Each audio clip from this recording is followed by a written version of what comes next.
David, welcome to Product Growth Stories. I'm so excited to have you on the show. You have extensive experience taking companies from that startup stage and scaling them up and really scaling up revenue. You've done it a number of times, even all the way to acquisitions.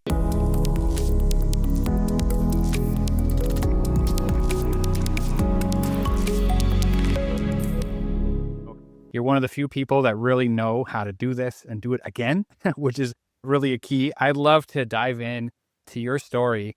And what was like the first thing that drew you into demand generation and revenue acceleration in the first place? John Michael, it's great to be here. Excited to be on your podcast. Big fan of what you're building there. Yeah, excited to share this story.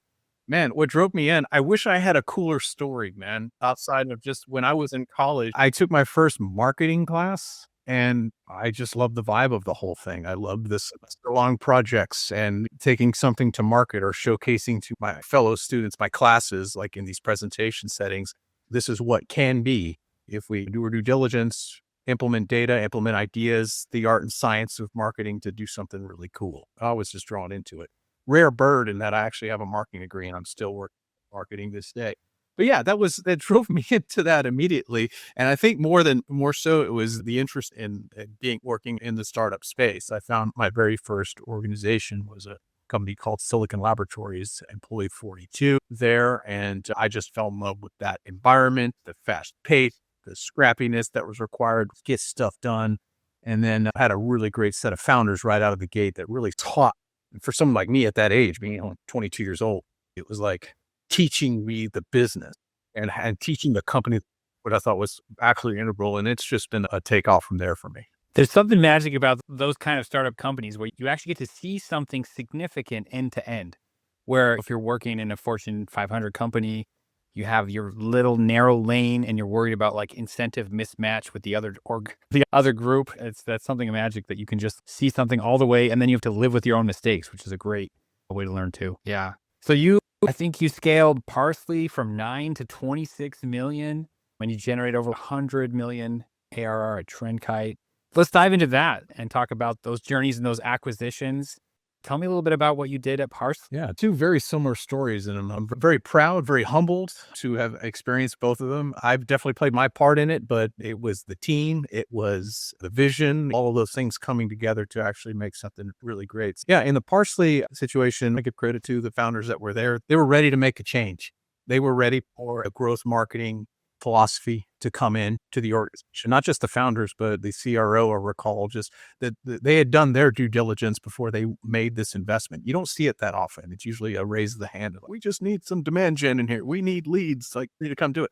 Now, they had actually done their homework for many months. They did something pretty wild where they had scaled back one of their marketing team and they were just trying to envision what the next piece of it was going to be. So they had a lot of problems, obviously opportunities in front of them, right? They had a new ICP kind of creeping in organically to them that they needed to learn to talk to. They had some new marketing motions that needed to happen. They had analysis that needed to be done, attribution that needed to be built. Hey, I went in, marketer one kind of situation, rolled up my sleeves, got scrappy, got busy, started putting campaign activities out there, start cultivating that ICP. And once you kind of turn on some of those engines and some things start flowing in, you start getting a happier sales team. And then And we always go in the room sometimes. And I'm curious, like there's all these things that you have to do at the founder stage. You have like that founder-led sales, and then you get a little bit of traction. And usually you put something together that's working. What are the mistakes and the common problems that you see that you come in and fix to enable that kind of growth? It's not just let's add another channel. it sounds so simple, maybe a little cliche when I say this, but I like to break things simply. People, process, and technology, man. Built a career on it, but it's just been it's very to different degrees of those three. I know when I walk into an organization, one of the first things I always ask is just like, what gets us to the next buyer, the next event? What there? Because we get bogged down in just how are we doing now? And like completionism, right? You add different things where optimizing it doesn't move the needle. 100%. And it's just right there in a small box, right? It could be within a small box of a month or a quarter, even a year to that extent. But it's how do you want to look like 18 months from now? Sometimes it gets talked about in the board situations. That could be a whole other podcast talking about speaking to a board and what have you. But sometimes just in the tactical execution of things, it's just really what do you want that to necessarily look like? And for me, it's been walking in and asking that question And then really just the assessment as your marketing never sleeps, pipeline never sleeps. So keeping those engines humming, but also running those assessments on those core areas, technology wise, just outside of the product you're representing, but just what do you have around you? I'm really a stickler on what myself or my marketing team is using. Are we using it to full capacity? Is it shelfware? Where is our spend or what have you? The people, got to hire of like minds, not just within the team, but also cross functionally, right? Those are the important pieces that have to fit in there. And then the process, right? I've cultivated a model over time, but it's agnostic. It's flexible and scalable, but it's like, how does that model fit in with that? What type of strategies can use? This sounds to me like working the system. There's not some growth hack technique here. It's, do we have the right people? Are we doing the right thing repeatedly? This is something I don't know how you feel about this, but the most powerful stuff is the most boring, unsexy, uncool things ever. Yeah. And that's, you said a mouthful there, because that uncool, unsexiness of it can be a real turnoff and be very difficult for growth marketers, for marketing in general, right? Because it just becomes a what have you done for me lately situation, which again, we could spend an hour talking about tenure and expectation and things like that.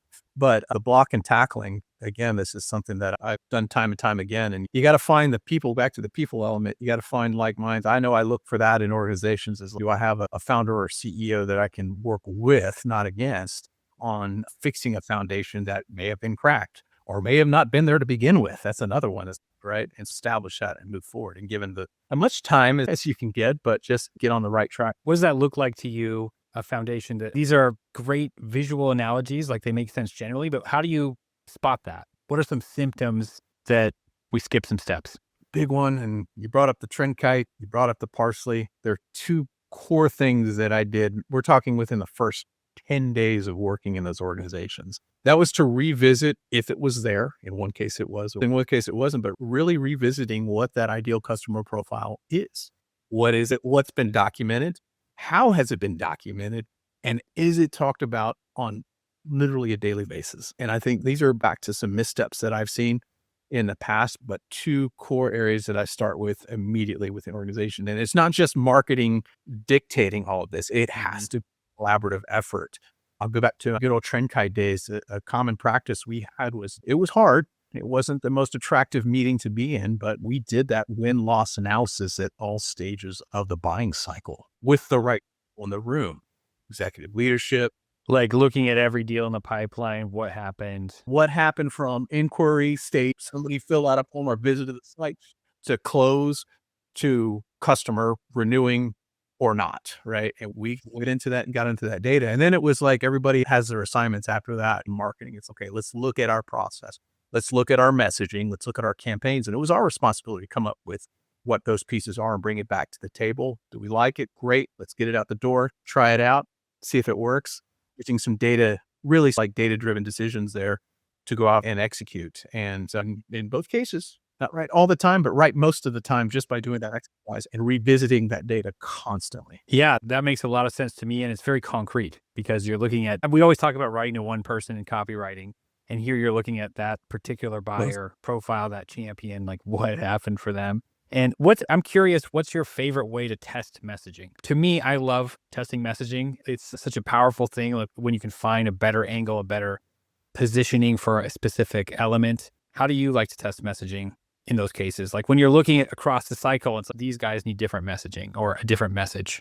I'll give you two wild answers. I love a good data-driven that comes to fruition because you've done your homework there. But on the other end of the spectrum, I absolutely love a shot in the dark. I do, because that brings in a little bit of the creativity aspect, the artistic aspect of marketing, which, let's just face it, a lot of times we don't get to practice that much anymore.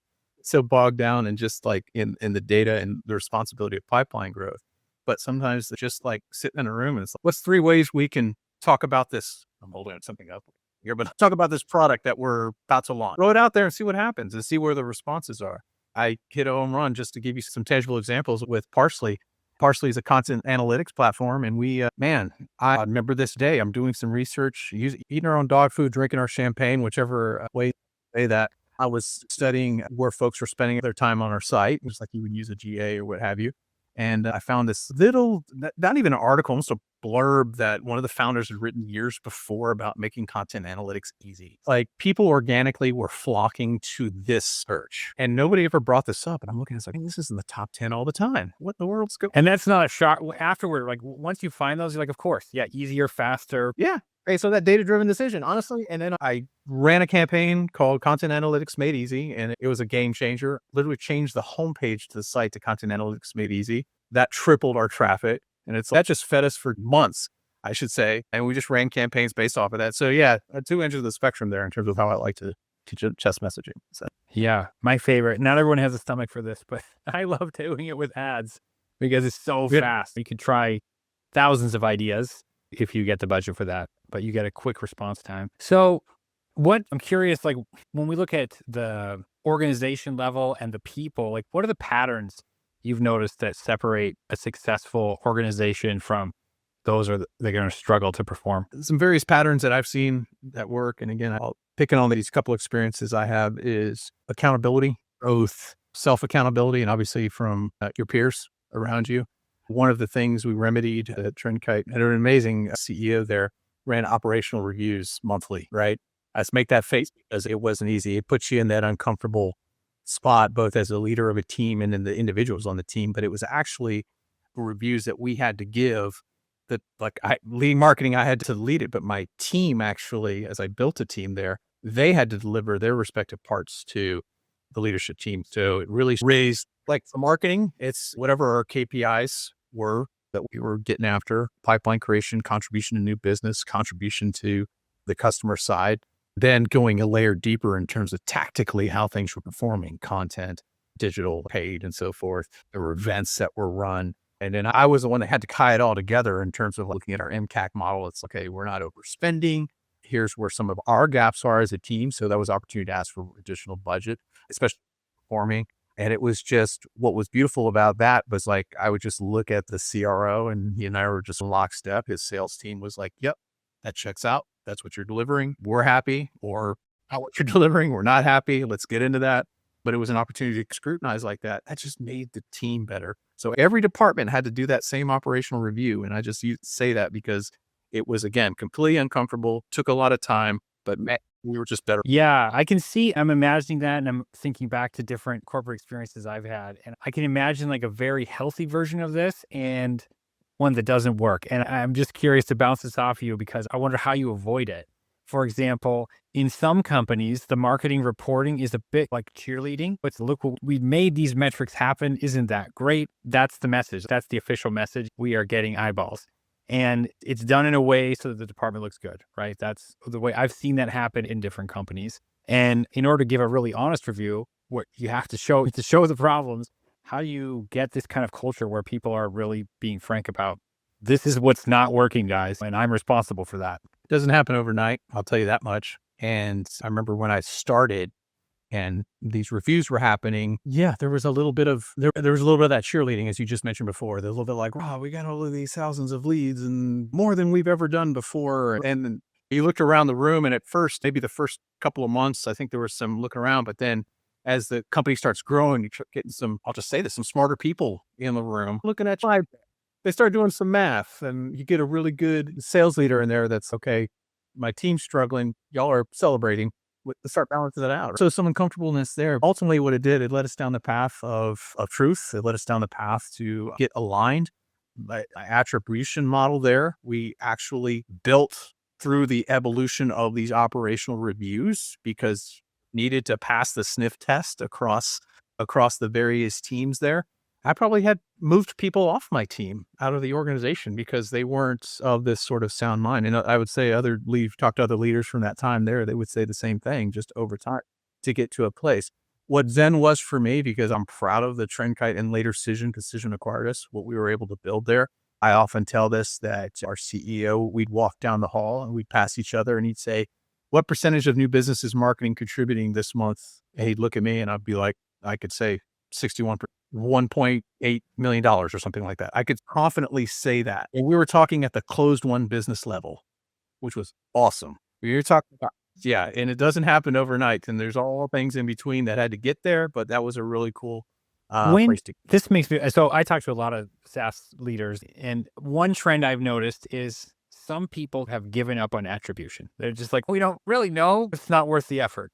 What would you say to that? Here's your soundbite there is like, dust off your resume. I don't like if you've resigned to not being able or not taking a really good swing at it. And I think I don't want to disparage my fellow marketers there. It's just, you gotta try. And yeah, you may start with the vanity metrics a bit and a little cheerleading still. And that's okay. But you got to start somewhere and grow from that. The lesson that's like, I walk into an organization. It's I don't have it all solved in the first month, but let me pull as much together. Let me find that operations person or somebody that's got there's always one at a company, right? That's under the hood. And it's like, all right, great. Let me just pull all the marketing data. Let me start telling that story. Because we're storytellers at heart. So take the data, start telling the story. And it's like, all right, here's where things are at. And it's like, what levers can you pull to make an improvement the next month? I think if you give up, you're just going to fly blind. You have to put in the effort, even if it's not straightforward. Right. Yeah. What would you, I feel like right now, marketing is massively changing every month or so with AI stuff. What advice would you give to other marketing leaders in 2025, like how to handle this? It's been a fun ride. I'll say the 3 years that it's become more commercialized or at our finger. Can you believe it's only been that long? AI, in my opinion, it should give marketers leverage, not laziness, I would say. So it's right now, for me, it's my right hand. I'll be honest. I dipped into the fractional space recently. Company I was with, just wrapped up with, a company called Crayon in the competitive intelligence space. Great spot, had some fun there. But yeah, marketer one and running an SDR team for them while I was and keeping all of those things running and going. I needed an assist somewhere. So I plunged, did I plunge into the world of building my own apps, my own GPTs in various AI platforms to help me focus on what was important. So I'll use that SDR as an example. I built an SDR manager, and I'm going to say her because I asked my GPTs and apps to humanize themselves as best I can, stuff a name. She got to a point where to help run that SDR team in the mornings, I built her up to have all of our pertinent financial goals, pipeline goals. It knew the SDR team, where they were in their tenure, what their performance be during that, if they're in month 1, 2, 3, 4, 5, 6, whatever. They knew where we needed to be each day in that given month to reach our targets and so forth. So it got to a point where all I needed to do was grab a Salesforce dashboard, the one I kept up on the team, drop it in there, boom, she'd spin out my morning report for the team. And it would tell them, all right, great job. Yep. Outbound low, inbound high. Joe or Jane, maybe you need to make up some ground today. You add some additional dials or something like that. So it would actually build this out, copy, paste that into Slack. And then I could actually focus with the team on some call coaching and some other things where I'd be like messing with data 4 hours in the morning. So it got like that. And then it got to a point of sophistication where it's like board reports, other things like that I needed to deliver. It became my best friend. So using it, so it's picking my right arm. Yeah, that's great. Thanks so much, Dave. This has been a great conversation. I really appreciate your time. And for folks who should reach out to you for fractional support, it's hard to find a good fractional CMO. No, I appreciate that. Feel free to reach out. You can reach me at Cardiel, Cardie, davidcardiel.com, or just go to davidcardiel.com. You find my website. But I'm very active on LinkedIn too, so feel free to run a search on David Cardiel, and I'll connect with you and chat with you some more. So great. Thanks so much. You got it.